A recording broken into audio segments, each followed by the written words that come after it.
गरीब की बारिश। शहर की कच्ची बस्ती में एक गरीब मजदूर कालू रहा करता था। कालू के घर में उसकी पत्नी जानकी थी। जानकी लोगों के घरों में झाड़ू पोछा करके कुछ पैसे कमा लेती थी और वहीं कालू किसी तरह मेहनत मजदूरी करके 2 वक्त की रोटी का जुगाड़ कर लेता था। कुछ दिनों से हो रही बारिश के कारण कालू की मजदूरी बंद हो गई थी। अरे जानकी, इस बार तो बरसात ने हद ही कर दी, रुकने का नाम ही नहीं ले रही।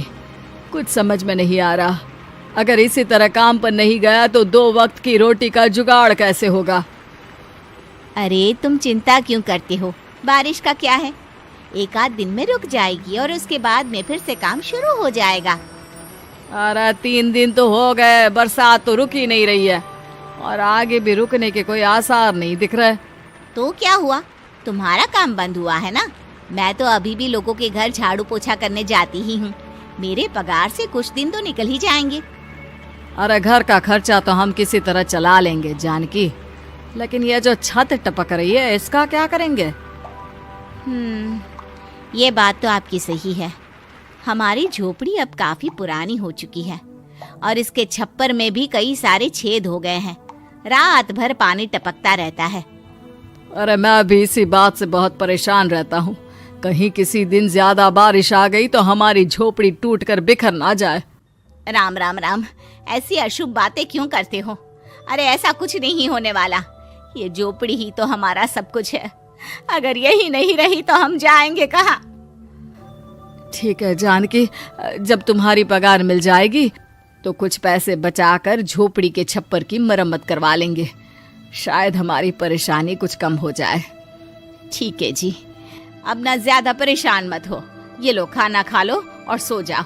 सुबह मुझे भी जल्दी काम पर जाना है। जानकी और कालू अपनी झोपड़ी में सो गए। रात को अचानक से बहुत तेज बारिश शुरू हो गई। धीरे धीरे बारिश का पानी कालू की बस्ती में भरने लगा।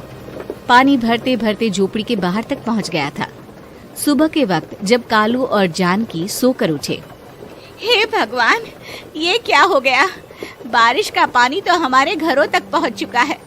अब मैं काम पर कैसे जाऊंगी? रहने दो जानकी, तुम आज काम पर मत जाओ। ऐसे पानी से निकल कर जाओगी और बीमार पड़ गई तो लेने के देने पड़ जाएंगे। लेकिन अगर नहीं गई तो मालकिन लोग नाराज हो जाएंगे। आप जानते हैं ना, बड़ी मुश्किल से 1 दिन की छुट्टी भी नहीं देती है। अरे लेकिन जानकी, झोपड़ी के बाहर तो पूरी बस्ती में पानी भरा है, तुम जाओगी कैसे? जानकी जैसे तैसे करके काम पर चली जाती है, लेकिन अगले दिन फिर से बहुत ज्यादा बारिश होती है और बस्ती में ज्यादा पानी भर जाता है। आज तो मैं तुम्हें किसी भी तरह काम पर नहीं जाने दूंगा। अरे अगर तुम्हें कुछ हो गया तो क्या होगा? ठीक है, तुम ठीक ही कहते हो। आज नहीं जाती। अगर मालकिन नाराज हो गई तो मना लूंगी किसी तरह। अरे मनाने वाली क्या बात है? जब तुम बताओगी कि हमारी झोपड़ी में पानी भर गया है तो वो खुद ही समझ जाएंगे ना। अगले 2 दिन तक तेज बारिश होने की वजह से जानकी, कालू और आसपास की बस्ती में रहने वाले सभी लोगों के घरों में पानी भर जाता है, जिसकी वजह से जानकी काम पर नहीं जा पाती। और 3 दिन के बाद जैसे ही जानकी काम पर पहुंचती है, कहाँ थी तुम? पिछले 3 दिनों से काम पर क्यों नहीं आई? मेम साहब, क्या बताऊं, इतनी ज्यादा बारिश हो रही थी, हमारी पूरी बस्ती में पानी भर गया है और उससे भी ज्यादा तो मेरी झोपड़ी के अंदर पानी भर गया। आप ही बताइए कैसे आती मैं? इसका मतलब ये हुआ कि बारिश होगी तो तुम काम पर नहीं आओगी? ना ना, मेरे कहने का ये मतलब नहीं था मेम साहब। तुम जानती भी हो 3 दिन से कितनी परेशानी हो रही है मुझे।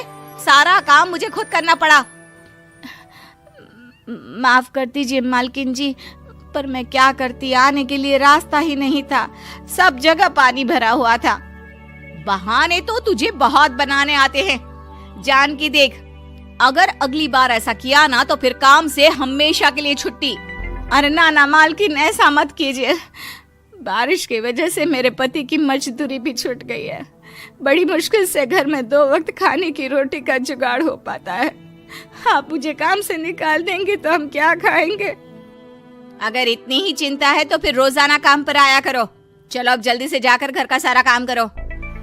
बारिश रुकने का नाम ही नहीं ले रही थी। पूरे शहर में बाढ़ जैसे हालात बन गए थे, लेकिन नौकरी जाने के डर से जानकी किसी तरह रोज काम पर जाती थी।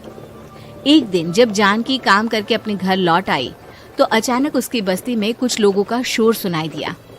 अरे लगता है बाहर कुछ हुआ है, मैं जाकर देखता हूँ।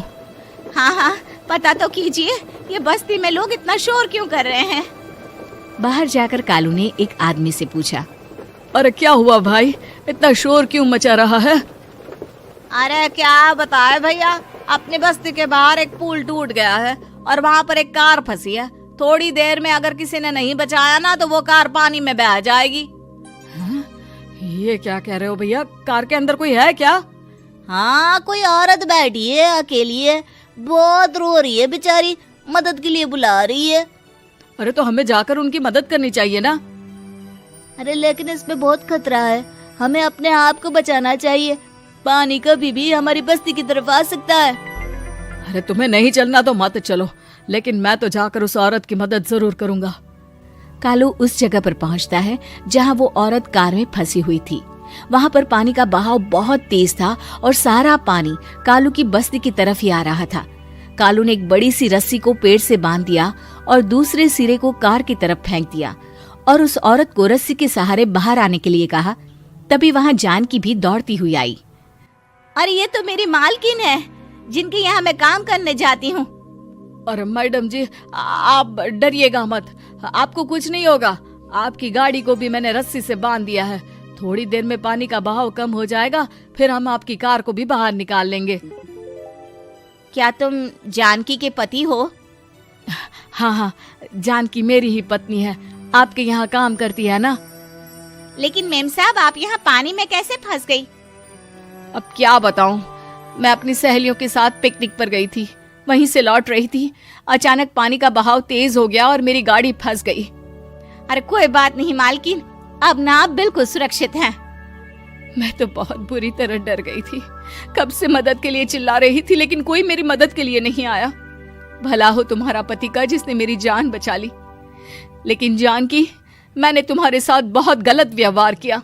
इतने खराब मौसम और बाढ़ में भी तुम्हें काम पर आने के लिए कहा, नौकरी से निकालने की धमकी भी दी, और तुमने मेरी जान बचाई। मुझे माफ कर दो। अरे कोई बात नहीं मालकिन, आपकी जान बचाना तो हमारा धर्म था। देखो जानकी, तुम्हारी झोपड़ी में जो भी नुकसान हुआ है उसके लिए मैं तुम्हें पैसे दूंगी।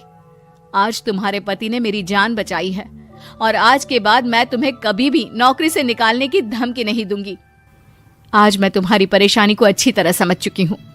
हम जैसे पैसे वाले लोगों के लिए अपने घर में बैठकर बारिश का मजा लेना बहुत आसान है, लेकिन तुम गरीब लोगों के लिए बाढ़ और बारिश काफी परेशानी खड़ी कर देते हैं। ये बात मुझे आज अच्छी तरह समझ आ गई है। आपका बहुत बहुत धन्यवाद मालकिन।